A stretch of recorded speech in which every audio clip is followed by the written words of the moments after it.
Recientemente ha existido confusión, un poco de debate y por supuesto los clásicos ataques contra el Santo Padre en Internet a raíz de un documento de un dicasterio, es decir, de una oficina de la Santa Sede de rango muy menor, que es el Pontificio Consejo para la Unidad de los Cristianos, y que se dedica a sostener importantes conversaciones con denominaciones cristianas no católicas en busca de lograr la unidad. De más está decir, entre paréntesis, que, como decía San Juan Pablo II, la unidad de los cristianos no va a ser producto de un consenso, es decir, no vamos a ir a una asamblea y donde vamos a llegar a un acuerdo sobre las cosas que creemos, cada uno cediendo un poco de lo que piensa, sino que va a ser un fruto del Espíritu Santo. Lo que pasa es que, como toda gracia que necesita actuar en la obra humana tiene que salir al encuentro, tiene que cooperar con esa gracia. La gracia, recordemos, inicia, ¿no?, suscita, acompaña y culmina toda obra humana buena. Entonces, cuando el Espíritu venga para darnos el don de la unidad, nos tiene que encontrar trabajando por esa unidad.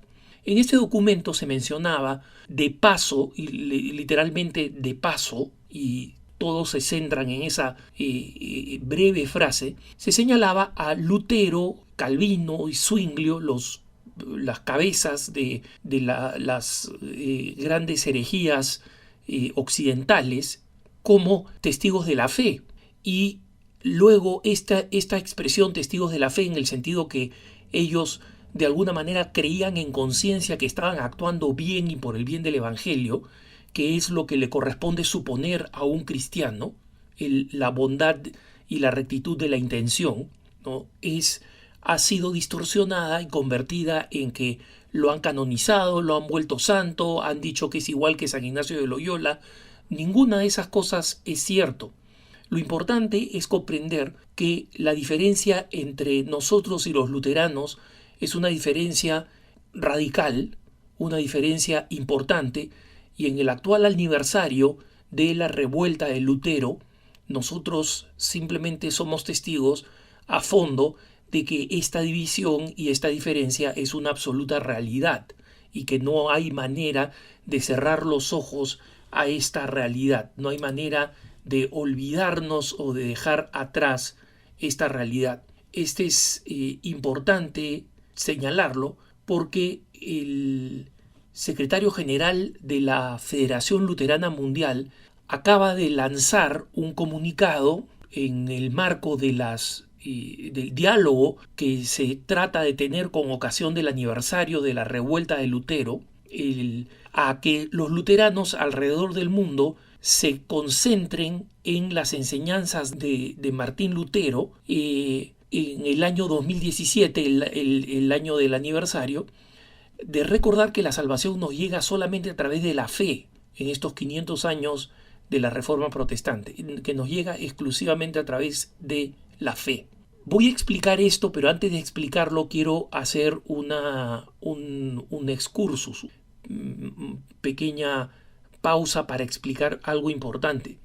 Hermanos, el diálogo interreligioso, es decir, con aquellas religiones que no son cristianas, y el diálogo ecuménico con aquellas religiones que son cristianas, no católicas, son impulsos que surgieron a partir del Concilio Vaticano II y que absolutamente todos los papas desde el Concilio Vaticano II, incluyendo Pablo VI, incluyendo San Juan Pablo II, incluyendo el futuro beato Juan Pablo I, Benedicto XVI, han impulsado. Impulsar el diálogo interreligioso no tiene nada de malo y no es nada nuevo. El diálogo con los luteranos no tiene nada de nuevo. El diálogo con los anglicanos, el diálogo con los ortodoxos no tiene nada de nuevo. El Papa Francisco, cuando continúa con estos esfuerzos de diálogos, está continuando con una tradición larga y con instituciones existentes. ¿A qué cosa me refiero? El dicasterio, la oficina del Vaticano para la unidad de los cristianos, existe desde hace décadas. Es anterior al Papa Francisco. El Papa Francisco no lo creó, no lo inventó.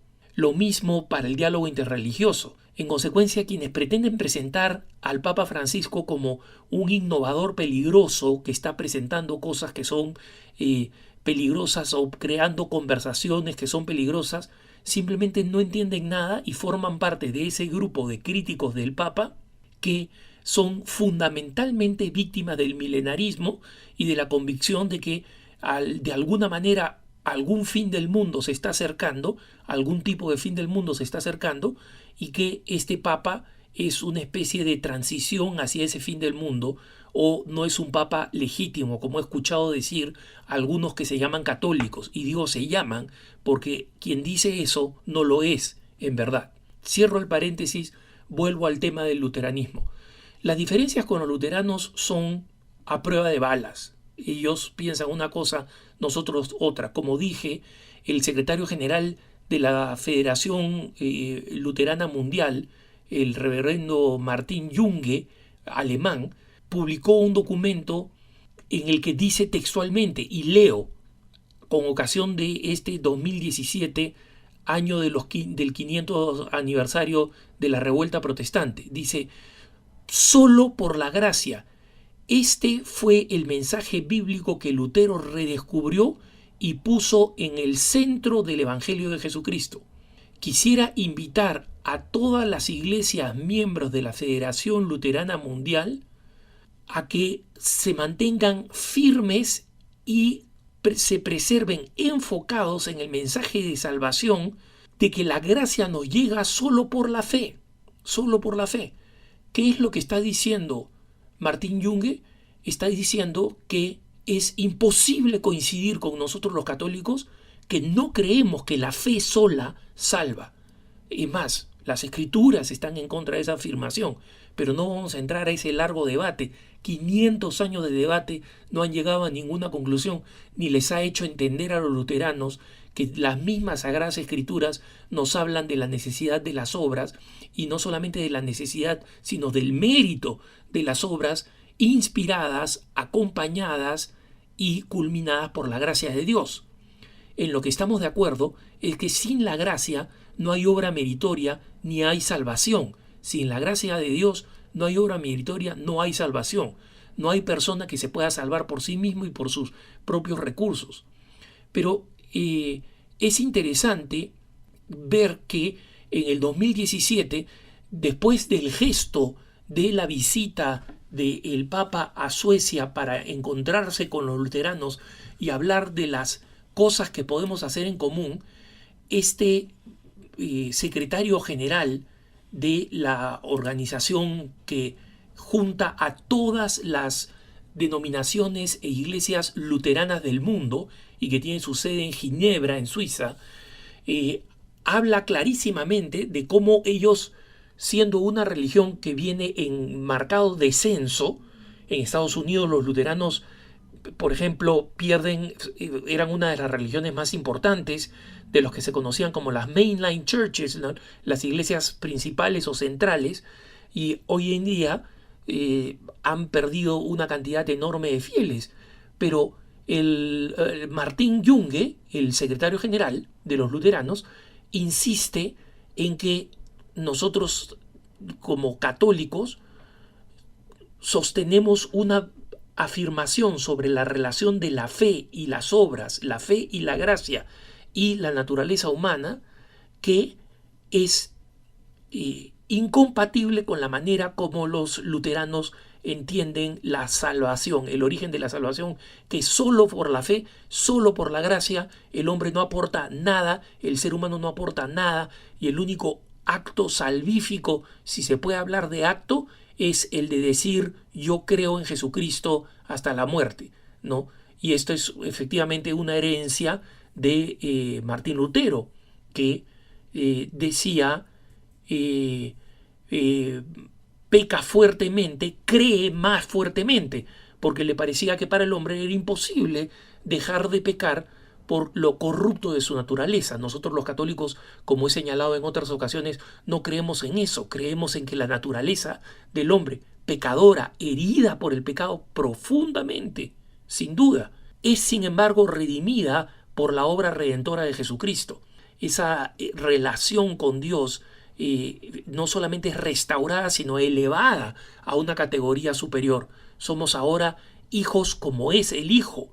No solamente hijos porque somos criaturas, sino porque somos hermanos del primogénito, de Jesús. Y por supuesto, en su discurso, en su mensaje a la comunidad luterana, Martín Junge señala la importancia de la responsabilidad ecuménica, ¿no? La responsabilidad ecuménica como algo que forma parte natural del luteranismo global y que es una naturaleza continua de la reforma, de tratar de lograr consensos ecuménicos. Sin embargo, es importante caer en la cuenta lo lejos que nosotros estamos de llegar a ese consenso, porque para los luteranos está bien clara la diferencia doctrinal y no están dispuestos a renunciar a ella. En consecuencia, el camino es largo y esto no debe desalentarnos, sino que debe darnos el sentido de la realidad y de cuán cierta es esa descripción de San Juan Pablo II de que la unidad de los cristianos no va a ser producto de un consenso, de que nos sonriamos o de que nos tratemos bien, sino va a ser que son necesarias, cosas todas necesarias, sino va a ser producto de una acción directa del Espíritu Santo y un don de Dios. Que tengas un buen día.